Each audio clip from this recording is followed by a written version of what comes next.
Have you ever finished a fantastic book, right? You're buzzing with ideas, only to find that just a week later, it's all kind of fuzzy. It's incredibly frustrating, and we've all been there. But here's the thing, it's not inevitable.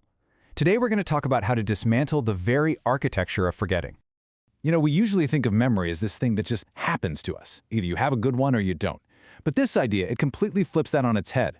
It suggests that remembering isn't some passive gift. It's an active project. It's a system that you are in control of building. So let's talk about our brain's default setting, what we're calling the forgetting architecture. Look, if you finish a book and remember almost nothing, that is not a sign that you're not smart. Not at all.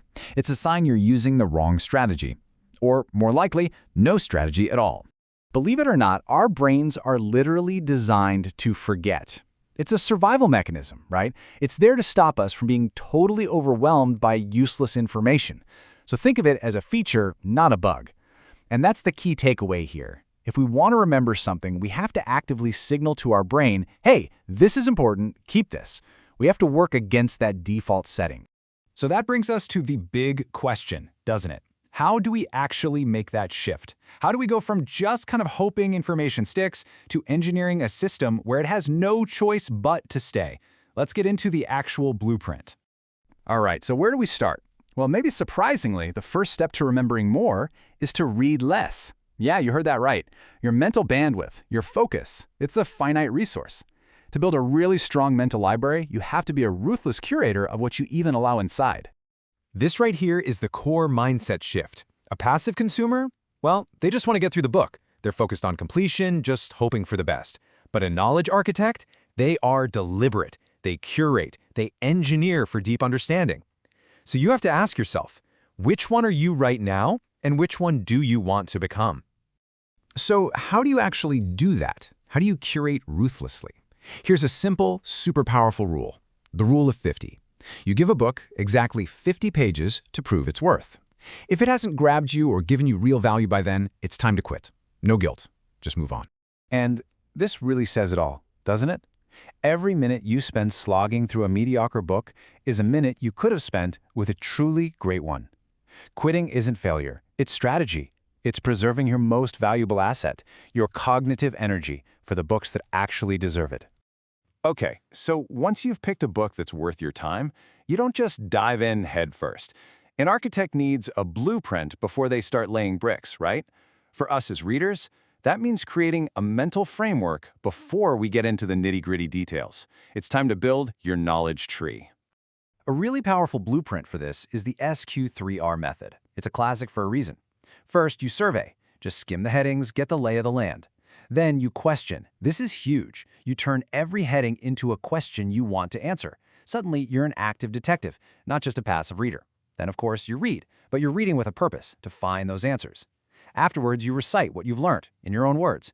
This forces your brain to really process it. And finally, you review.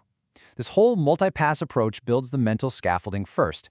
And here's where it all comes together. You're not just collecting a bunch of isolated facts. You're actively anchoring them to your existing mental models. The frameworks you already use to understand the world. This creates this dense web of connections, a sturdy knowledge tree where new information has a place to stick, instead of just falling to the ground and blowing away. All right, now for what I think is the master tool. If you want to go from just kind of knowing something to truly understanding it, you have to be able to explain it. You have to become the teacher. This is the absolute heart of the famous Feynman Technique. See, real understanding isn't about using fancy, complex jargon. It's about being able to take a complex idea and translate it into simple, clear language. If you can explain it to someone who knows nothing about it, that's when you know you've truly mastered it. And this technique is so effective because it forces you to generate the knowledge from scratch, not just recognize it on a page. You're forced to strip away all the jargon and boil an idea down to its pure essence. And maybe most importantly, it shines a giant spotlight on the gaps in your own understanding. It shows you exactly where you're fuzzy and where you need to go back and learn more. So you've curated your material, you've built the framework, you've deepened your understanding. Now for the final step, making it permanent. This is where we engineer the whole structure to last a lifetime.